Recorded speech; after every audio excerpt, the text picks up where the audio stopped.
práticas digitais, estamos gravando. Bom dia novamente para quem está chegando agora aqui.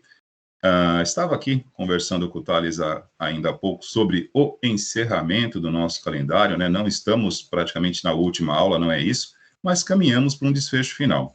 E, enfim, embora latino-americanos e brasileiros, né, a gente sempre deixa as coisas para a última hora, eu estou tentando, me esforçando muito para fazer diferente e contrariar o nosso genoma, porque deixar para a última hora, cara, complica muito. São várias unidades, várias turmas, a gente fica numa situação assim que chega uma hora que você não consegue nem ler mais o que está na tela, porque é muita coisa para concluir. Então, sendo assim, eu pretendo hoje com vocês, né, concluir essa parte aqui de configurações do Windows. Tivemos aí uma pequena pausa, né, um intervalo que eu estive fora aí por conta da chikungunya. Mesmo assim, deixei os conteúdos postados, não houve prejuízo de conteúdo, mas poderíamos já ter concluído esta parte se estivesse aqui presencial. Então, a gente finaliza por hoje aqui as configurações do Windows, lembrando que eu não estou falando de todas, né? Como deixamos claro no início das nossas colocações aqui, não é um curso de microinformática, né, digamos assim, não vamos aqui falar de Windows na essência do Windows, mas pegando aqui dentro do funcionamento de modo geral, aquilo que é mais relevante. E nas configurações, a mesma coisa. A gente procurou abordar aqui aquilo que dentro do universo das configurações do sistema operacional Windows, acaba sendo aquilo que tem mais impacto e que muitas vezes você pode precisar e talvez não saiba fazer. Até mesmo porque, como a gente sempre cita aqui, o sistema operacional Windows ele já vem há um bom tempo, né, absorvendo automaticamente as configurações. E é por isso que ele é tão, digamos assim, popular, né, continua e continuará sendo o sistema operacional, acredito eu, para desktop hegemonia de mercado. E, né, no campo das hipóteses, né, como eu sempre digo, hipóteses e incertezas, elas não ajudam muito a nossa vida. Mas eu li algumas reportagens essa semana no Canaltech, em alguns canais aí tecnológicos, falando sobre o chamado Windows 11, o vazamento do Windows 11. Acho que vou compartilhar com vocês a manchete, o artigo aqui, falando sobre a possibilidade do Windows 11 também vir como uma atualização direta do Windows 10, né? E isso seria uma estratégia de marketing da Microsoft para continuar forte no segmento. Olha, sincero e honestamente, na minha opinião, não faz muito sentido, porque ela não precisaria fazer isso para ser forte, ela já é. Mas, para nós, seria interessante.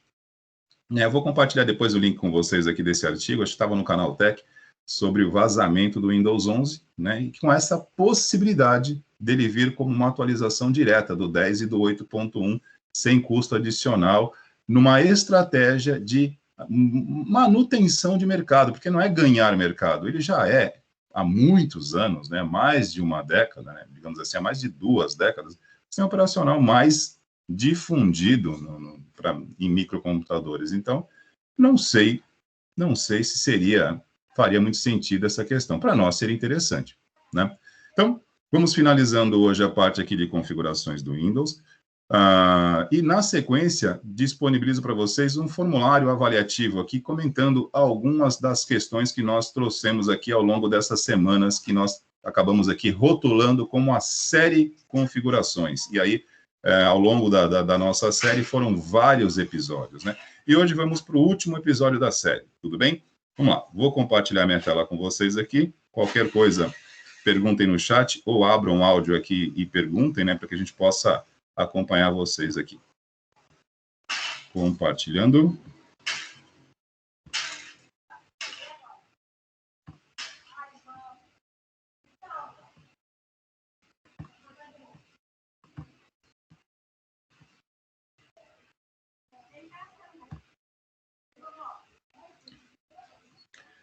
Bom, pergunta também padrão, né? Estão vendo minha tela, hein?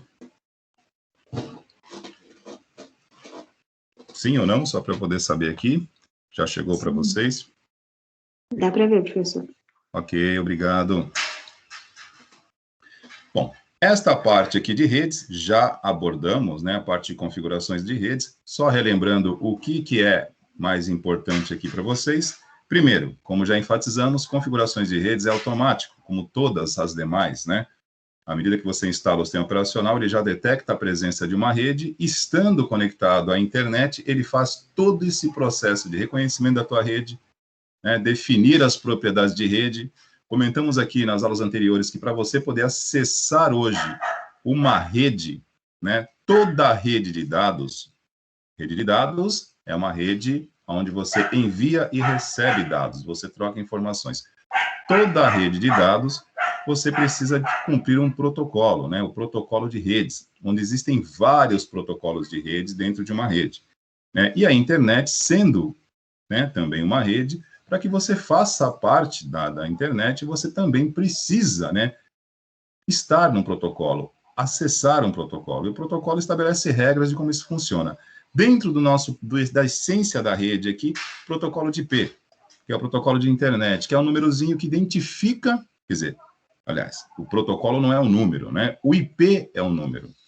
Todo protocolo é um conjunto de regras de funcionamento sobre algo. Por exemplo, nós temos aqui protocolos diplomáticos, né? Que neste momento, né, nosso poder executivo, em alguns momentos, comete algumas lambanças. Ele vai lá e manda algumas pérolas aí na imprensa e quebra alguns protocolos diplomáticos com outras nações. Em tese, num mundo globalizado, falar o que pensa, mesmo que possa ser verdadeiro, não é a melhor solução para um momento tão complicado como nós estamos vivendo. Então, toda a área de comunicação, não importa se é digital ou se não é digital, ela tem aí protocolos que determinam padrões de como aquilo deve acontecer. E o mais importante na questão da rede, quando você configura ou é configurado pelo menos aqui, é você saber o protocolo que você está usando, o seu número de IP. Tudo bem? E estou voltando a esse assunto aqui que já foi falado, porque nós vamos finalizar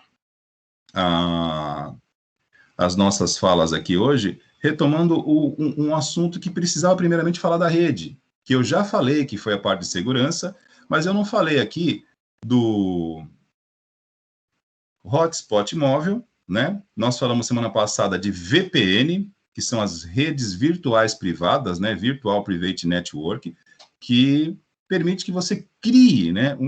Estabeleça um ambiente de comunicação seguro. Né? E isso aqui está diretamente ligado para que você tenha um ambiente, né, digamos assim, para que você possa ter acesso a uma VPN, que é um recurso que hoje, né, o próprio sistema operacional Windows disponibiliza. Você primeiramente precisa ter uma rede configurada na sua casa, beleza?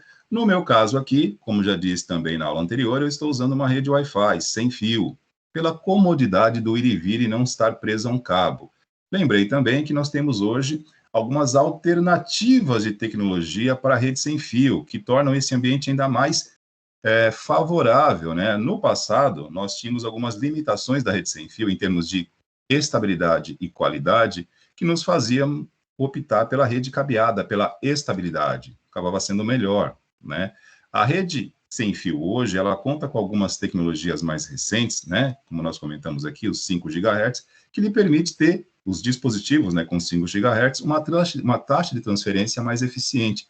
Então, você pode, mesmo não tendo um cabo conectado, né, o que te limita um pouquinho em termos de mobilidade, caso você tenha um dispositivo móvel, um tablet, né, o tablet você não vai ligar com cabo, mas no notebook você pode ligar com cabo a tua internet, caso seja um notebook que possua essa tecnologia, né, porque os modelos mais atuais, como já comentamos, eles já vêm sem a conexão de rede cabeada, né, com o adaptador para rede com cabo, com RJ45, plaquinha de rede. Não vem mais, os novos já vêm sem.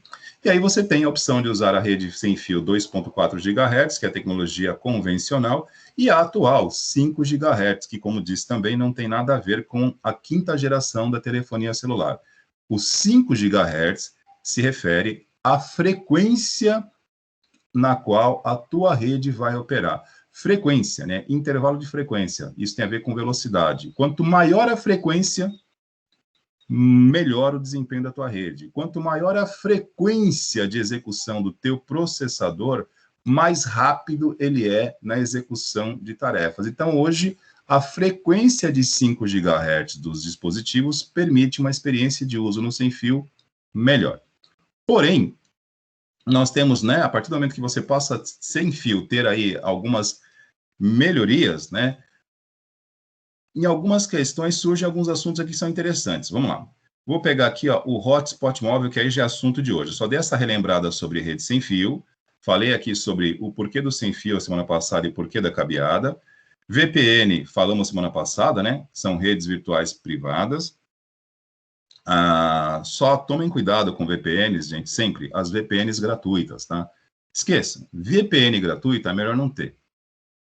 Precisou usar uma VPN, você de repente vai fazer acesso, você não tem um antivírus na sua casa, não tem uma ferramenta de segurança instalada, embora, né, o Windows tenha, né? Se você não tiver um ambiente seguro e for usar uma VPN gratuita, é melhor nem usar, né? Porque VPNs gratuitas, elas são geralmente um chamariz para você cair em alguma roubada. Então, VPN, gente, e assim, qualidade tem preço, tá? VPN de graça é piada.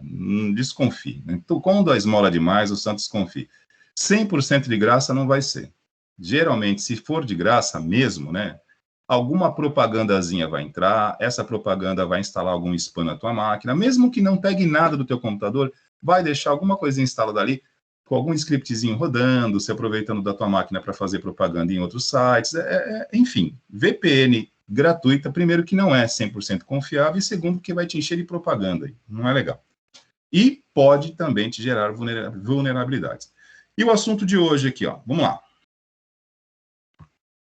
Hotspot móvel, né? O que é o conceito de hotspot dentro aqui do ambiente de rede do Windows, né? Isso aqui é um recurso que muitas vezes a galera utiliza, né? E às vezes utiliza também de forma informal. É muito comum, vou pegar um exemplo aqui de uso disso muito comum. Você está sei lá, você vai para algum lugar aí com alguma galera que você conhece e de repente, né, no mundo normal, você está num local que tem uma rede sem fio e você não tem acesso. E esse teu colega, ou essa pessoa que você conhece, que faz parte do seu círculo de amigos ali, tem um acesso à rede. E aí, ao invés de você pedir a senha para ele do Wi-Fi que ele está usando, né, eu tenho que, sei lá, buscar essa informação, esse usuário de uma rede pode, no próprio celular, configurar, disponibilizar o acesso a esta rede através do celular, ou do tablet, ou até do próprio computador. No caso do Windows, ele chama esse recurso de hotspot móvel. Quando você habilita o hotspot móvel, você permite que outras pessoas acessem a rede sem fio do local, roteada através do seu computador, do seu notebook. Tudo bem? Isso aqui, gente, eu gosto de citar o seguinte, esse é um recurso interessante, tá? Tem isso hoje, como disse, a Microsoft põe isso com este nome aqui dentro do Windows, simplesmente para oficializar algo que já acontece de forma informal. Mesmo sem esse recurso aqui, você consegue compartilhar e rotear. Muita gente faz isso com celular. Por exemplo, na escola, né, quando estamos em aula presencial, em formato normal, a rede sem fio da escola é muito limitada, né? E não é porque é ruim, porque não dá para você pendurar 800 alunos, 600 alunos de uma vez numa rede sem fio da escola, pesa. Aí o acesso nos laboratórios fica inviável, vocês têm dificuldade, teriam dificuldade para acessar a NSA, para acessar a internet, para pesquisar. Então, a gente limita o range, o alcance da rede sem fio. Tem um número de IPs limitados, ou seja, determina que um número limitado de pessoas somente vai acessar a internet ali. Acabou. Lotou a faixa de IP que foi definida, e vamos lá, a gente tem aí uma quantidade de números de IP que vão permitir o acesso à internet. Você reduz, você deixa um intervalo menor para que isso não sobrecarregue a rede, né? Porque vale lembrar, né? Infelizmente, isso é fato, né? A gente tem que ser muito verdadeiro. 80% do horário que se acessa a rede da escola durante os laboratórios da escola são para assuntos que não tem nada a ver com aula. E aí você acaba sobrecarregando a rede com assuntos que não tem nada a ver, vídeos sobre um monte de coisa, e aí vai. Isso gera tráfego que ocupa a banda da internet, que diminui a capacidade de acesso das outras pessoas. Então você limita. E aí como é que a galera dribla isso na escola, né? Aquele que consegue o acesso, libera o acesso através do seu próprio dispositivo, ou seja, se torna um próprio roteador. Dentro de um celular, você faz isso normalmente. E aqui no sistema operacional Windows, ele configura como hotspot móvel. Você pode permitir o acesso à rede sem fio do local onde você está, na rede local que você está acessando, através do seu dispositivo. Você controla isso. tudo bem? Você se comporta como um roteador. Importante frisar, aonde você deve e pode fazer isso, né? Você não deve, você faz se quiser. Mas aonde você pode fazer isso? Geralmente em ambientes controlados, tá, pessoal? Não vai ficar disponibilizando acesso à internet móvel através do seu celular em ambientes abertos, em redes públicas, que você não tem controle, onde qualquer um clica, entra e sai fazendo qualquer coisa. Isso é inadequado. Agora, você está em casa, você está no laboratório da escola, sei lá, você conhece as pessoas que estão ali, enfim. Em ambientes onde você tem um pouco mais de segurança, você pode até fazer isso liberando para A ou para B. Porém, né, se você ativou esse dispositivo aqui, uma coisa é você ativar, outra coisa é filtrar. Você ativou para o teu amigo A e para o teu amigo B, as pessoas que estão em volta vão enxergar o teu dispositivo como uma rede para acessar, e você não tendo filtro, ela vai acessar. Tudo bem? Se você não definiu ali uma senha, alguma coisa, cara, o cara clicou, acessa. Então, e mesmo com senha, vale lembrar que aí, né, tem aqueles que têm a habilidade para burlar essas coisas. Você está por exemplo, né, num aeroporto ou numa praça, né, por exemplo, vai Santos, São Vicente. São Vicente eu nunca utilizei, né, mas nós temos a Orla da Praia em Santos, que já fornece isso, em alguns lugares em São Vicente. Praia Grande também tem alguns lugares onde há uma rede pública, né, disponível. Então, em ambientes abertos, pessoal, em redes públicas, desaconselha-se fazer isso, né, você usar o seu dispositivo como roteador. E é fácil entender por quê, né, você não vai ficar aí abrindo o seu smartphone, o seu notebook em algum lugar, para as pessoas que você nunca viu ficar acessando tua máquina como roteadora. Não faz sentido, tudo bem?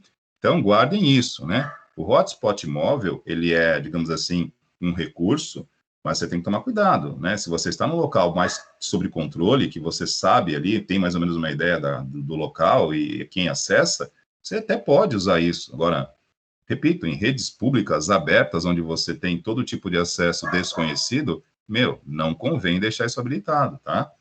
É um recurso que, na verdade, você usa, se for o caso, mas num ambiente controlado. Perfeito? Tudo bem?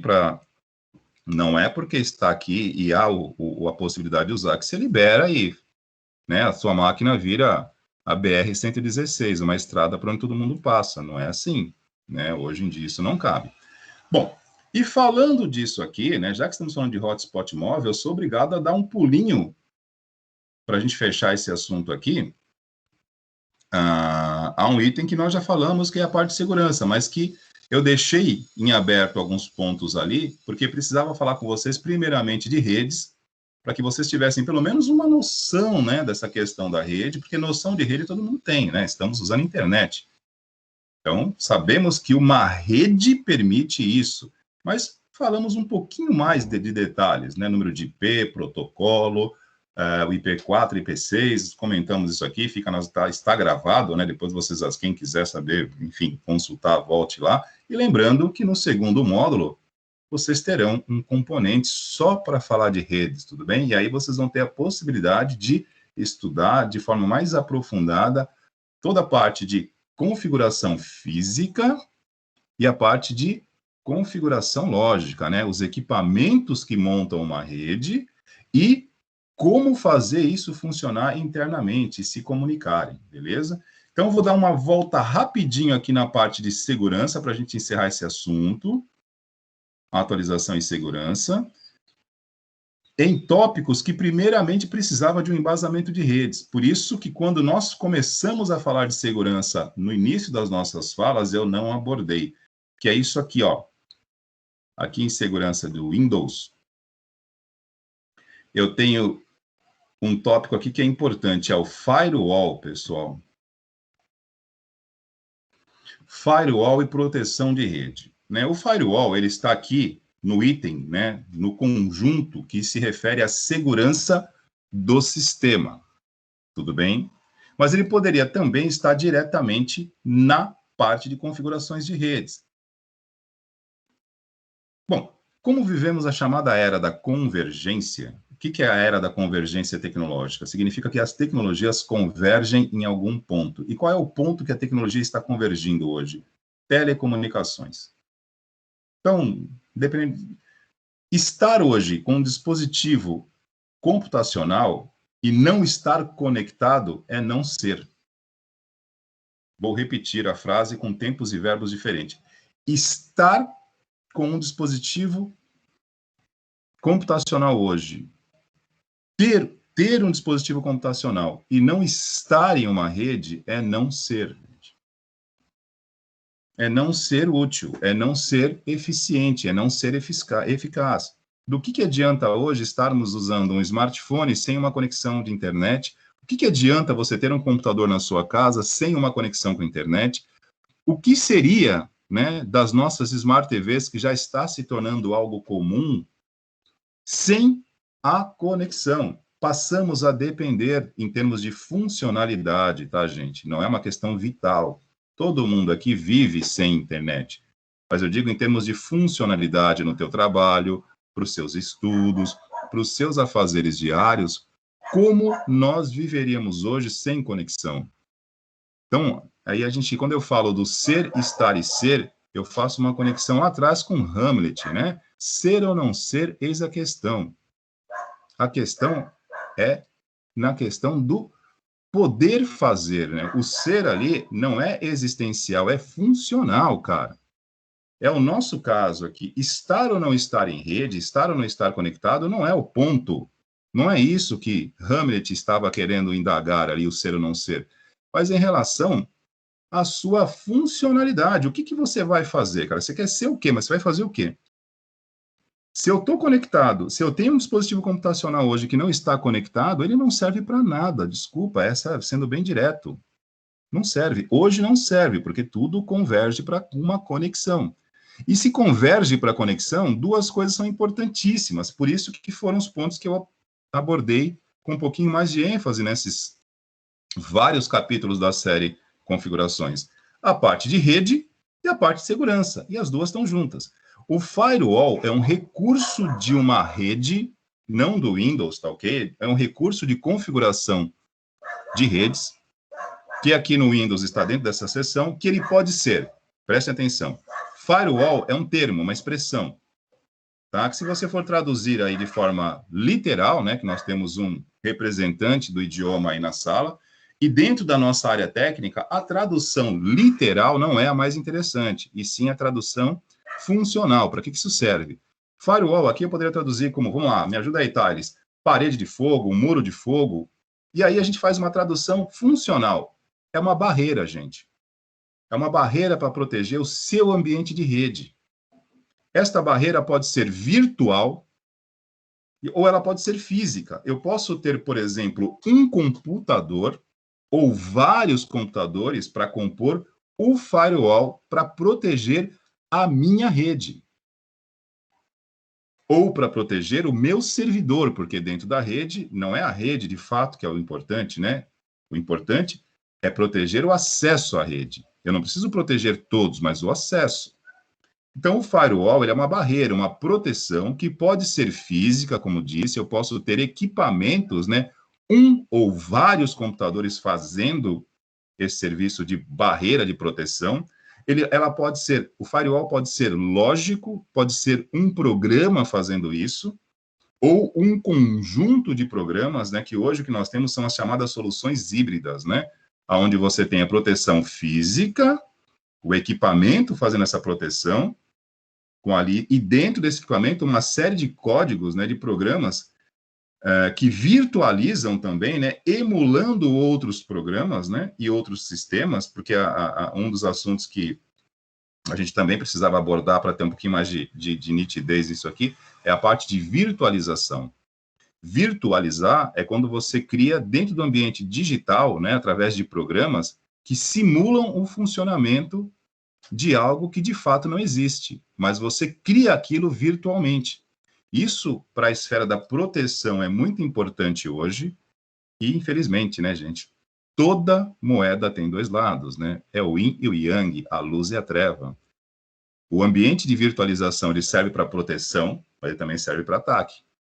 Né? Por exemplo, se cada um de vocês aí criarem uma malha virtual de 150 máquinas, né, virtuais, separadas por camadas e resolverem fazer ataques criminosos pelo mundo, eu citei baixo aqui, 150 virtuais, né? 150, um parque virtual de 150 máquinas para cada um, com várias camadas criptografadas, é muito difícil, né, uma perícia digital conseguir localizar vocês de volta, que é o que acontece hoje, né? Mas isso exige muito, mas muito conhecimento e um certo grau de digamos assim, né? E má índole, né, gente? Não é só conhecimento, são duas coisas que têm que andar juntas. Muito conhecimento e a má índole, infelizmente. O que nós temos hoje no mercado, na área, né, é muita gente sendo presa, muita gente sendo processada, muita gente sendo pega pelo seguinte sentido. Tem a índole ruim, mas não tem um grande conhecimento. Infelizmente, eu tenho as aulas de segurança da informação, né, aqui na escola e em outras unidades, que eu já leciono segurança da informação há mais de 10 anos. E às vezes a gente percebe, quando a gente traz alguns assuntos para a aula, ao invés de despertar o estado de alerta, pelo contrário, desperta um lado meio de curiosidade negativa, que a gente tem que tomar um cuidado. Fala, gente, isso aqui é para alertar, não é para direcionar ninguém para sair fazendo bobagem. Porque, como eu disse, são duas coisas que a gente tem que tomar cuidado nessa questão de segurança e ataques virtuais. A pessoa, o criminoso virtual, primeiro, ele tem grande conhecimento e, infelizmente, uma má índole, que ele usa isso para o lado ruim, né?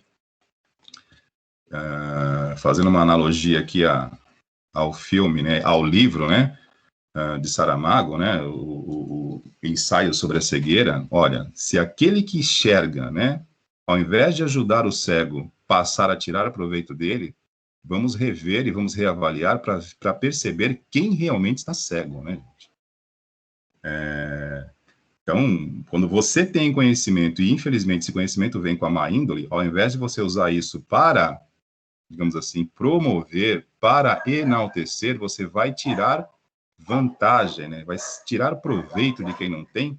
Aí nós temos a essência do livro Ensaio sobre a Cegueira, que eu indico aqui para quem gosta de uma leitura, né? Isso virou filme, de José de Saramago, um escritor português, que fala sobre isso. E a mesma coisa aqui na área digital. Nós temos um conhecimento, passamos a ter um conhecimento que a grande maioria das pessoas não tem. Né? Agora a gente tem que ter índole, né? Temos que ter um discernimento aqui para saber o que vai fazer com isso. E tomar cuidado, né, gente?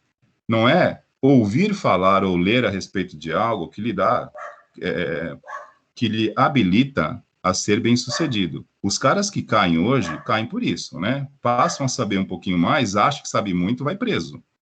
Então, voltando à questão do firewall aqui, né?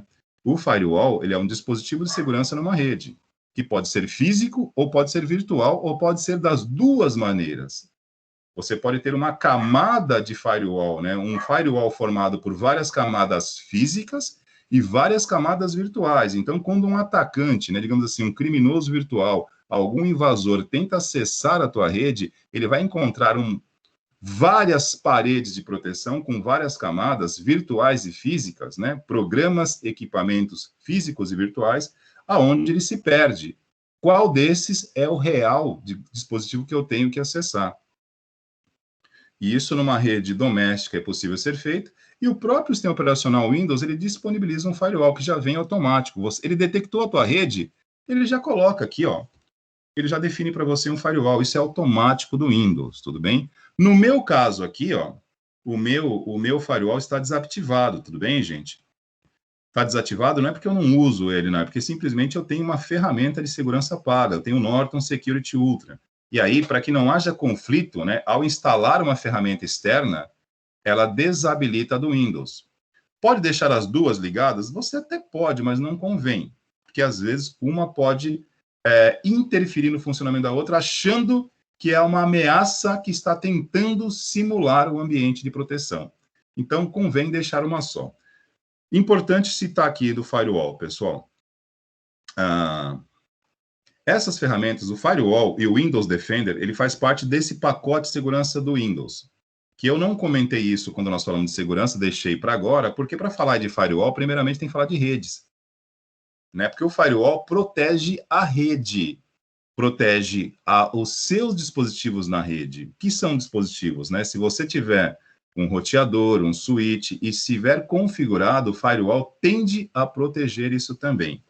Por isso que, né, para quando você pode adquirir uma ferramenta de segurança ampla, é melhor. Porque o Windows, não estou criticando.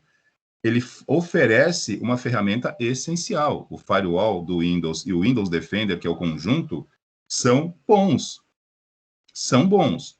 Repito, se for para deixar o AVG ou o Avast, que são as ferramentas de segurança mais populares que vocês encontram aí pelo mundo afora, né? Mundo afora não, no Brasilzão afora, que eu sempre deixo claro, professor, você não gosta do AVG e do Avast? Não, não é isso. O AVG e o Avast são excelentes, mas na versão completa, na versão paga. Quando você usa o AVG, que é um antivírus gratuito, ou o Avast, também gratuito, ou qualquer outro na versão gratuita, você tem dois tipos de antivírus gratuitos, né? Você pode ter a versão de teste, de avaliação, que dura 30 dias, essa é excelente, que ela é completa, porém ela será completa por 30 dias. Depois, vai ficar apenas a versão gratuita. Alguns fabricantes disponibilizam para você uma versão free. A versão free, gratuita, ela é apenas uma propaganda daquele dispositivo, daquele recurso. Ela não é atualizada na sua totalidade, ela é parcialmente atualizada. Então, significa que boa parte da base de dados desta proteção está desamparada. Então, qualquer ameaça, qualquer malware, né, qualquer software malicioso que tentar invadir a sua máquina ou infectar algum arquivo seu, porque não é só uma invasão virtual, gente, nós somos pessoas físicas, pessoas comuns. Nós não somos investidores do Wall Street, não somos acionistas da Petrobras, não somos executivos do Banco Central, não tem ninguém monitorando a gente. Isso aqui, a gente tem que deixar claro que senão isso se torna uma paranoia, e não é isso. Quando eu digo, por exemplo, você baixa um arquivinho pela internet, arquivos baixados pela internet, todos eles precisam ser analisados para saber se não tenha nenhum tipo de,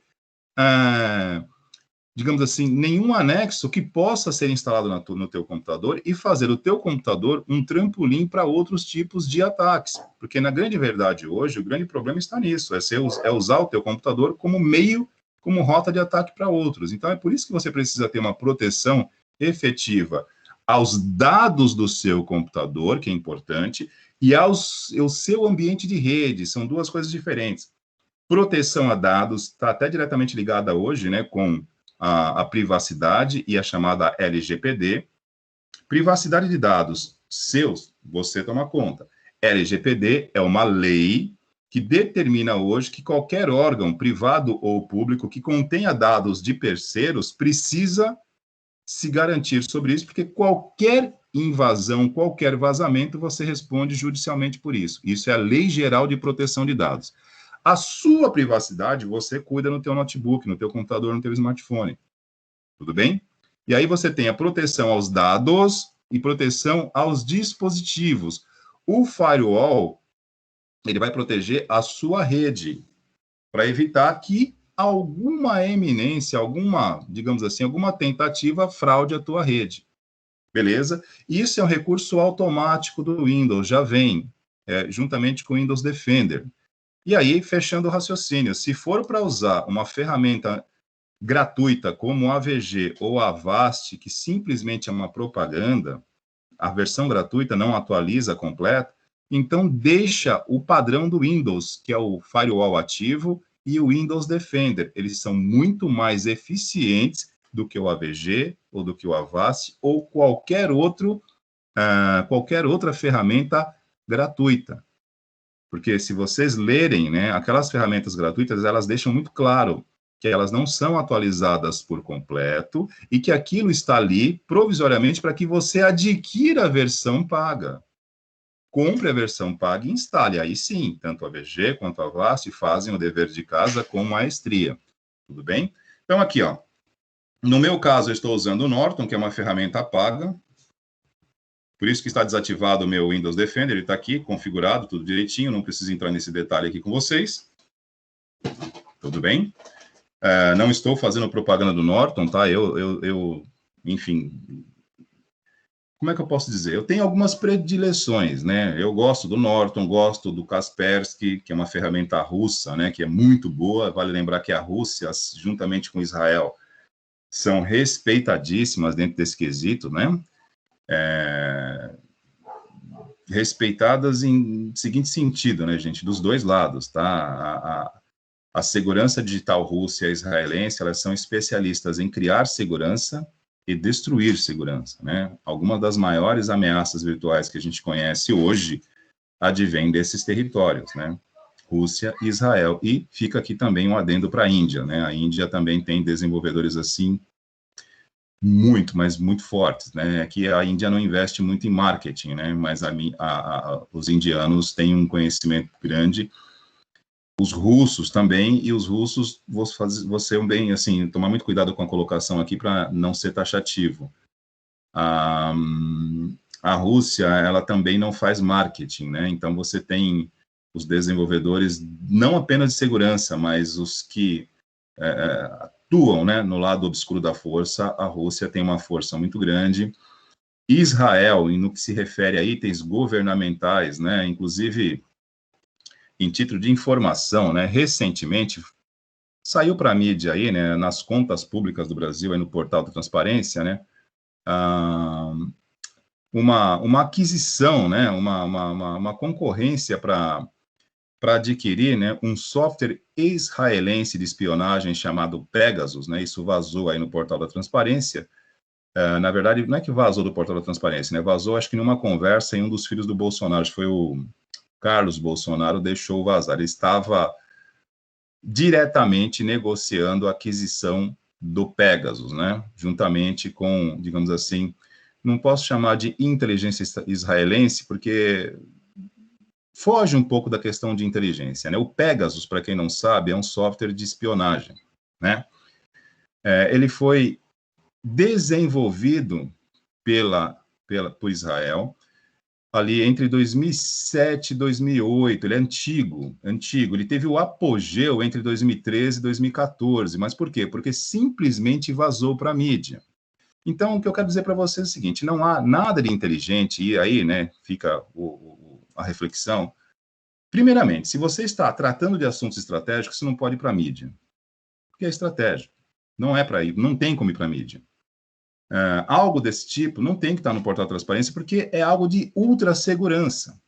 Mas investir numa ferramenta de espionagem que já foi descoberta e saiu na mídia em 2014, há 7 anos atrás, praticamente, não me parece algo muito inteligente, mas faz parte do modus operandi atual. Você está investindo numa ferramenta de espionagem que todo mundo já espiou, já conhece. Ninguém mais cai no Pegasus, gente.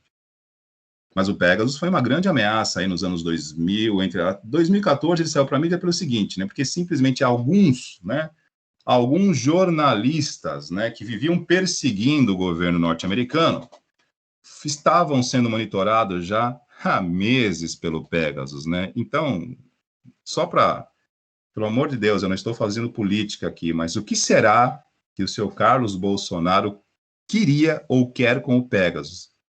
O que a imprensa faz hoje com o governo atual? Não fica perseguindo e apontando falhas? É óbvio que ele gostaria de usar um software como esse para poder também dar o troco à altura, né? Já que vocês monitoram os nossos passos e não perdoam, a mídia fica o tempo todo nos criticando, vou começar a monitorar a mídia, esperando uma falha e eu ataco. Só que está fazendo errado, porque o Pegasus, que foi muito aclamado ali, 2008, 2009, ele foi descoberto em 2014, né? Saiu para a mídia. Por quê? Porque o governo norte-americano comprou de Israel esse software, não se sabe como, e já estava monitorando os jornalistas de oposição há muito tempo. Isso é uma prática comum, só que isso não vem para a mídia. Se foi para a mídia, porque vazou, deu errado, esquece, o Pegasus não serve mais, todo mundo já conhece. Uma ferramenta de espionagem que já foi descoberta, ela não espiona mais ninguém, só na cabeça de alguém que não tem nada dentro dela, porque já foi pego. Mas isso causou um alvoroço muito grande, porque muitos jornalistas que foram perseguidos, que eram perseguidos e tinham suas informações descobertas antes mesmo de lançá-las, foram vítimas do Pegasus por quase uma década nos Estados Unidos. E aí, diplomaticamente, né, gente, e por toda a questão política, isso foi um software adquirido pelo governo americano, mas praticamente foi feito sob encomenda, parceria entre a inteligência norte-americana e os desenvolvedores israelenses. Que aí, gente, desculpem, isso é muito sério, tá? Não há portal de transparência. Esse tipo de informação não vai para a transparência. Isso não pode ser de domínio público. A partir do momento que é de domínio público, não há sigilo. Tudo bem? Então, falar em segurança hoje, para quem trabalha com isso, é algo muito sério. Estou só citando o caso do Pegasus, porque o Pegasus é um programa que a gente já fala sobre ele desde 2010, nas aulas de segurança da informação, e recentemente esteve na mídia devido a este episódio recente aí com o seu Carlos Bolsonaro, né? Que queria, talvez, eu acho, né? Estou aqui tentando fazer os passos que ele gostaria, mas eu acho que ele pretendia usar o Pegasus para espionar a própria mídia que tanto inferniza o governo, né? Mas, enfim, isso acontece no mundo todo, não é uma coisa de Brasil, porém no mundo todo é feito com um pouquinho mais de cuidado e, de fato, com inteligência. O que fica aqui para vocês refletirem é quantos softwares iguais ao Pegasus ou superiores e mais avançados que o Pegasus estão sendo utilizados hoje sem que a gente tenha a menor ideia sobre isso, porque aí sim você tem o chamado jogo, o jogo de espionagem digital é isso, né? Se é algo que ninguém conhece, acabou, você não pega, você não detecta. O grande problema da segurança digital hoje, sendo paga ou free, não tem como detectar aquilo que eu desconheço. Eu não posso me defender de um ataque que eu não sei que existe. Você está sendo atacado e nem percebeu. Então, isso aqui é algo muito sério que envolve conhecimento. Quando eu sei algo que as pessoas não sabem, acabou. Eu enxergo e não sou visto. Simples assim. Então, queria fechar esse assunto aqui falando do Windows, do Firewall, que é uma proteção à tua rede. Deixei por último, por quê? Porque tinha que falar de rede primeiro. E uma coisa importante aqui, que é o Windows Defender. Onde que está ele? Windows, segurança do Windows, Windows Defender. Aqui no meu caso aqui, gente, o meu Windows Defender está desativado. Está aqui. Meu Windows Defender está desativado porque simplesmente eu estou usando o Norton, mas o Windows Defender, proteção contra vírus aqui. Proteção contra vírus e ameaça, né? No meu caso aqui está ativo o Norton Security Ultra, que ele protege dados e dispositivos. Eu tenho tudo, é tudo.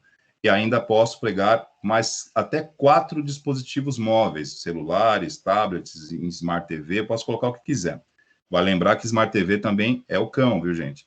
A galera esquece que Smart TV é um dispositivo digital, que está conectado à internet. Então, protege o computador, protege o smartphone e esquece de... E não é que esquece, ninguém está preocupado hoje com segurança de Smart TV e de dispositivos conectados à internet, mas esquece que muitas vezes você acessa esses dispositivos com a mesma conta que você acessa o teu notebook, o teu smartphone, porque há uma convergência. E convergência tem muito a ver com aquela frase da vovó, né? Lembra quando que ela falava de guardar todos os ovos na mesma cesta? Perdeu um, perdeu todos. Então, quando você tem a chamada convergência, você tem uma Smart TV, você tem o seu tablet, você tem o smartphone, seu notebook, computador, as suas câmeras de IP gravando tudo aí na tua garagem, e tudo isso você está acessando com uma única conta. Né? Muitas vezes, pode ser que não. Cara, perdeu um, perdeu todos, tá? Alguém que acessa, acessa todos. O Windows Defender está aqui, ó, opções do Microsoft Defender, antivírus. No meu caso, está aqui, ó, desativado. Por quê? Porque eu estou usando o Norton, que é uma ferramenta paga, beleza? E aí digo mais uma vez, pode confiar no Windows Defender, tá, gente? Dentro daquilo que ele se compromete a fazer, ele faz bem feito. É perfeito? Não, não existe. O Norton também não é perfeito. Ele pode ser um pouco mais completo, mas, já disse isso, não existe segurança que seja 100% efetiva, porque eu não posso me proteger daquilo que eu não conheço. Existem ameaças hoje, são as chamadas zero days. Ameaças do tipo zero day é aquelas que ninguém viram, ninguém conhece. Então, elas chama-se dia zero, né?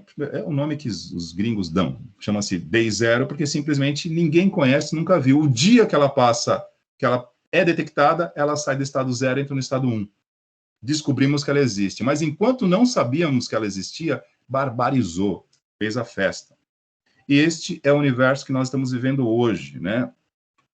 O Windows Defender, ele vem com Windows, tá? Desde o Windows Agora, não me sei, acho que desde o Windows 7 que nós já temos o Windows Defender, tá, gente? Ele funciona bem, pode confiar. Confie mais no Windows Defender do que no AVG, no Avast e qualquer ferramenta que seja gratuita.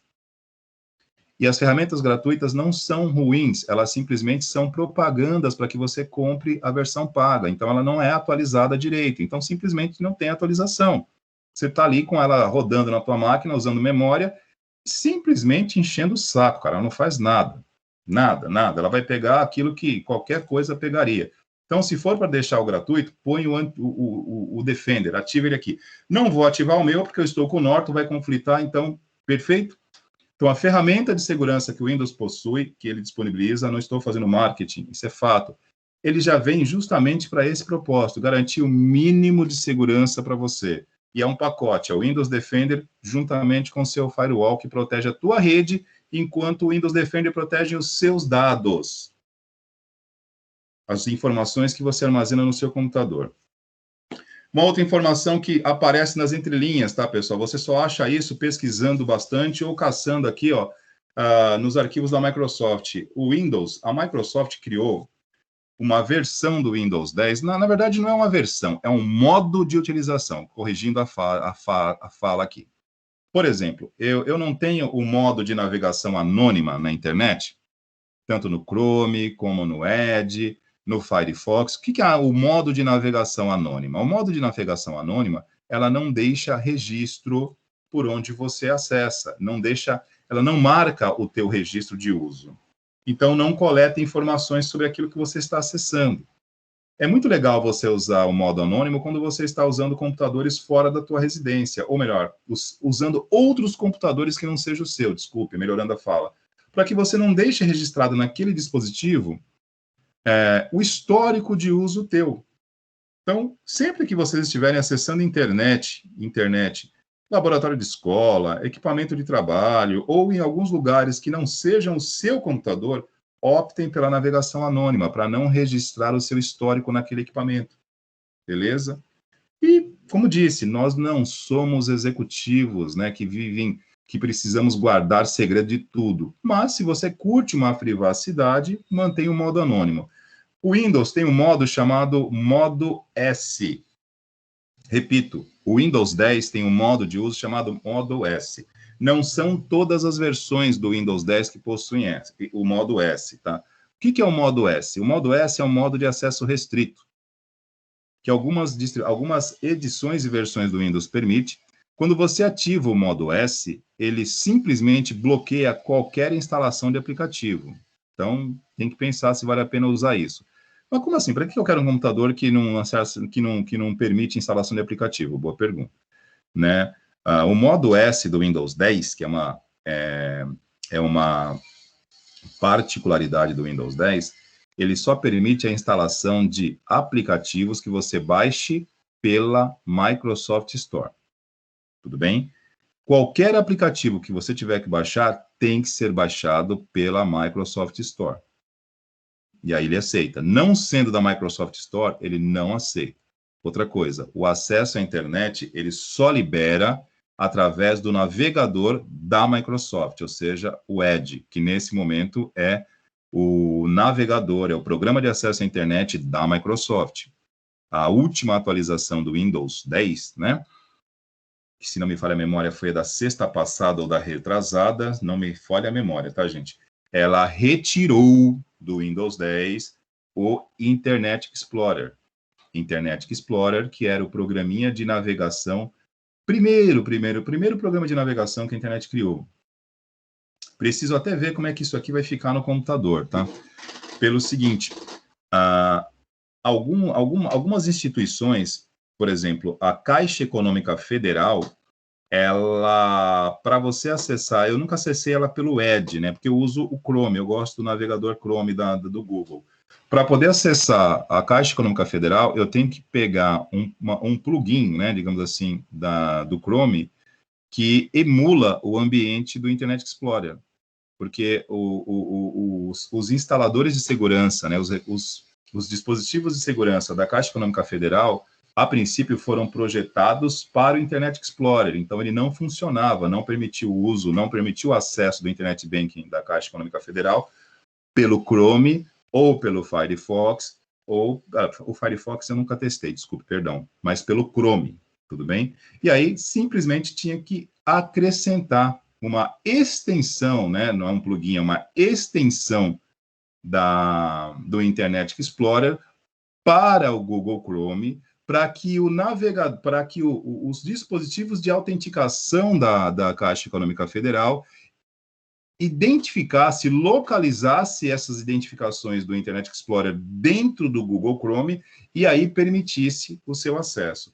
A partir do momento que a Microsoft está descontinuando e retirando definitivamente o Internet Explorer do Windows 10, deixando apenas o Edge, não sei como ficam esses módulos de segurança de alguns bancos, mas acredito eu, né, que tudo isso é feito com planejamento, sim, e ninguém vai ser pego desprevenido, porque aí também eles, certamente, se tiver algum problema, alguma coisinha para você baixar, alguma ferramenta extra para que você possa fazer esse acesso, as bases dessas instituições vão liberar, tudo bem?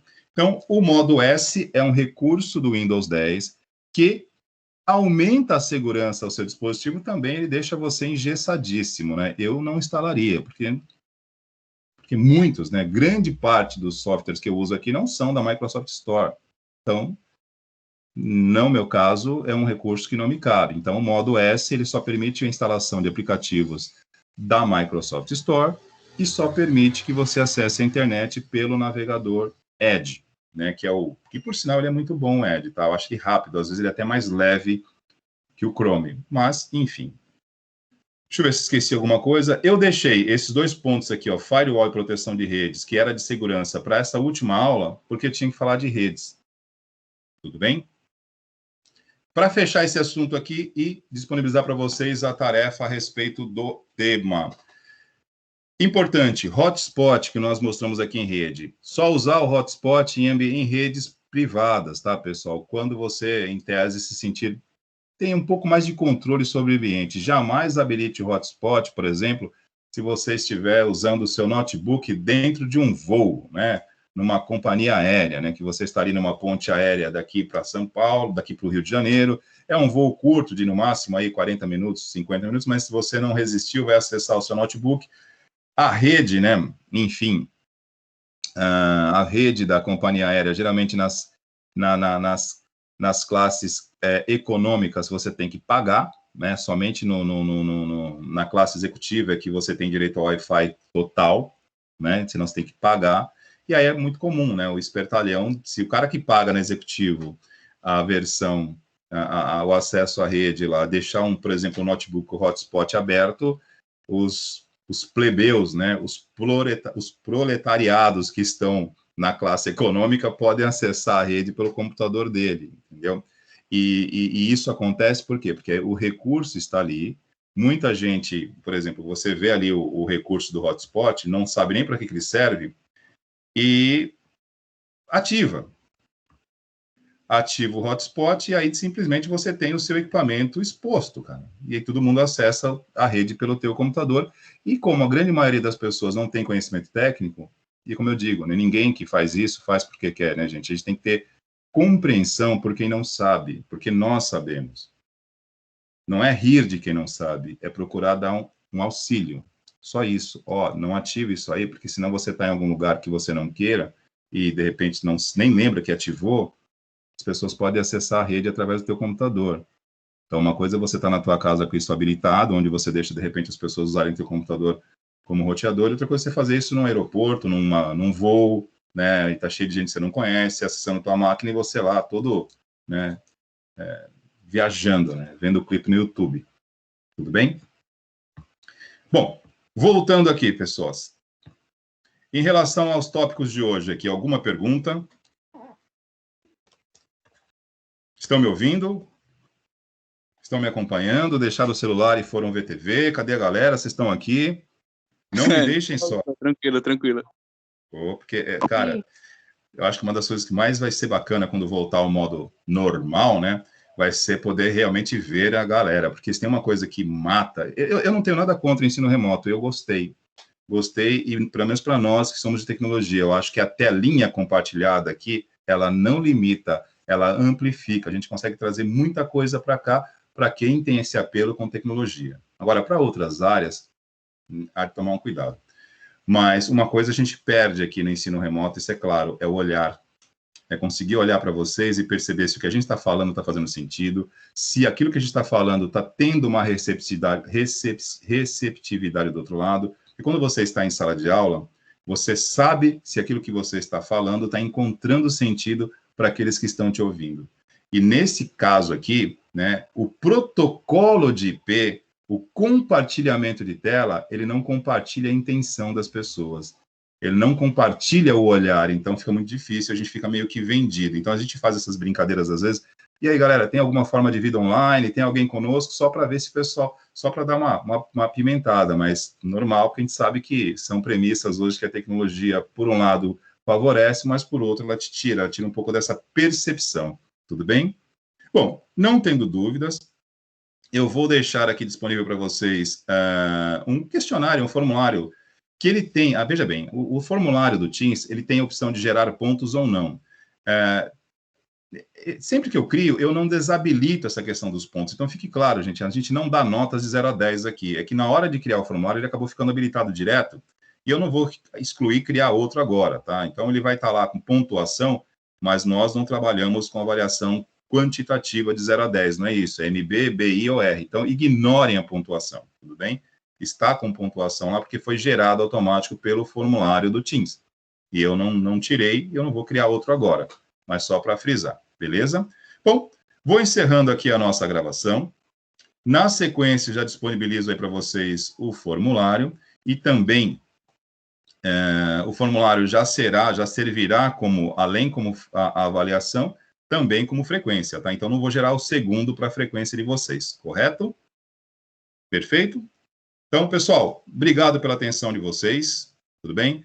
Tenham aí um bom final de semana e já estamos disponibilizando aqui, ó. Vamos lá, parando a gravação. E estamos encerrando a reunião neste momento e disponibilizando a tarefa de vocês.